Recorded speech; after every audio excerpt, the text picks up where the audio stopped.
DCB മീഡിയയുടെ പുതിയൊരു വീഡിയോയിലേക്ക് സ്വാഗതം. ഇന്ന് ഡിസംബർ 19 വെള്ളി. ഇന്നും തുടർന്ന് വരുന്ന ദിവസങ്ങളിലും നിങ്ങൾ അറിഞ്ഞിരിക്കേണ്ട പ്രധാനപ്പെട്ട വാർത്താ അപ്ഡേറ്റുകളാണ് ഷെയർ ചെയ്യുന്നത്.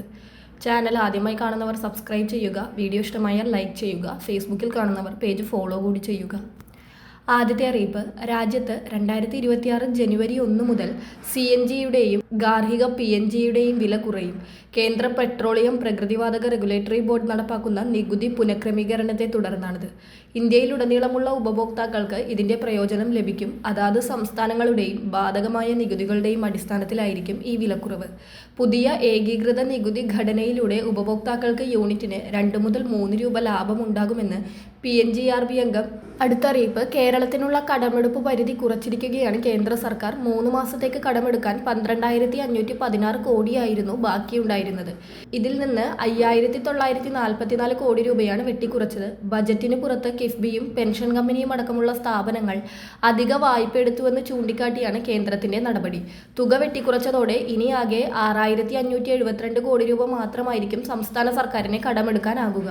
ഇത് വലിയ പ്രതിസന്ധിയിലായിരിക്കും സർക്കാരിനെ കൊണ്ടെത്തിക്കുക. ജനുവരി മുതൽ മാർച്ച് വരെ കരാറുകൾക്കടക്കം ബില്ലുകൾ പാസാക്കി നൽകാൻ മാത്രം 20,000 കോടി രൂപ ആവശ്യമാണ്. മാത്രമല്ല, ശമ്പളവും പെൻഷനും നൽകാൻ 15,000 കോടിയിലേറെ തുക ആവശ്യമാണ്.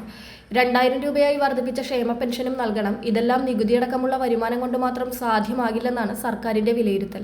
അടുത്ത അറിയിപ്പ്, സംസ്ഥാനത്ത് സ്വർണ്ണവിലയിൽ നേരിയ കുറവ് രേഖപ്പെടുത്തിയിരിക്കുകയാണ്. ഗ്രാമിന് 60 രൂപ കുറഞ്ഞ് 12,300 രൂപയും പവന് 480 രൂപ കുറഞ്ഞ് 98,400 രൂപയുമായി. ഡിസംബറിൽ തന്നെ പവൻ വില 1 ലക്ഷം കടക്കുമെന്നാണ് കണക്കുകൾ സൂചിപ്പിക്കുന്നത്. ഇന്ന് 1 പവൻ സ്വർണം വാങ്ങാൻ പണിക്കൂലിയും GSTയും അടക്കം 1,10,10,000 രൂപയോളം നൽകേണ്ടി വരും. അടുത്ത അറിയിപ്പ്, നമ്മുടെ സംസ്ഥാനത്ത് യുവജനങ്ങൾക്കും സ്ത്രീകൾക്കും വേണ്ടി പ്രഖ്യാപിച്ചിരുന്ന 1,000 രൂപ പദ്ധതിയുടെ രജിസ്ട്രേഷൻ ഉൾപ്പെടെയുള്ള കാര്യങ്ങൾ വളരെ വൈകാതെ തന്നെ സംസ്ഥാനത്ത് ആരംഭിക്കുന്നതാണ്. തിരഞ്ഞെടുപ്പ് പെരുമാറ്റച്ചട്ടമൊക്കെ ഉണ്ടായിരുന്നതിനാൽ അപേക്ഷകൾ സ്വീകരിക്കാനോ അതിന്റെ നടപടിക്രമങ്ങൾക്കോ ഈ മാസം ആദ്യം തുടക്കം കുറിച്ചിരുന്നില്ല. താൽക്കാലികമായി പദ്ധതിയുടെ രജിസ്ട്രേഷൻ ഉൾപ്പെടെയുള്ള കാര്യങ്ങൾ നിർത്തിവെക്കുന്ന സാഹചര്യമായിരുന്നു ഉണ്ടായിരുന്നത്.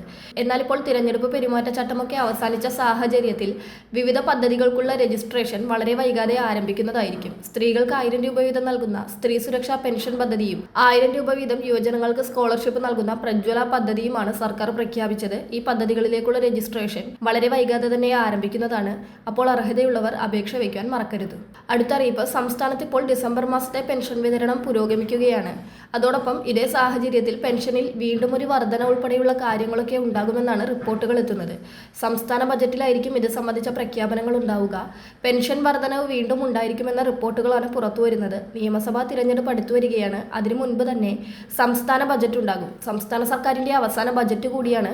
അപ്പോൾ ഈ ഒരു ബജറ്റിൽ കൂടുതൽ നിർണായകമായിട്ടുള്ള പ്രഖ്യാപനങ്ങൾ, അതുവഴി ജനങ്ങളുടെ കൈകളിലേക്ക് ആനുകൂല്യങ്ങൾ നേരിട്ടെത്തുന്ന വിവിധ സ്കീമുകളൊക്കെ പ്രഖ്യാപിക്കാനുള്ള സാഹചര്യമുണ്ട്. ഇത്തരത്തിൽ വിവിധ ആനുകൂല്യങ്ങൾ ഉണ്ടാകുമെന്നാണ് പ്രതീക്ഷ. അതോടൊപ്പം പെൻഷൻ വർധനയും ഉണ്ടാകുമെന്ന് ചില വിലയിരുത്തലുകളും റിപ്പോർട്ടുകളും ഉണ്ട്. വളരെ പ്രധാനപ്പെട്ട ഈ വാർത്താ അപ്ഡേറ്റുകൾ മറ്റുള്ളവർക്ക് കൂടി ഷെയർ ചെയ്യുക.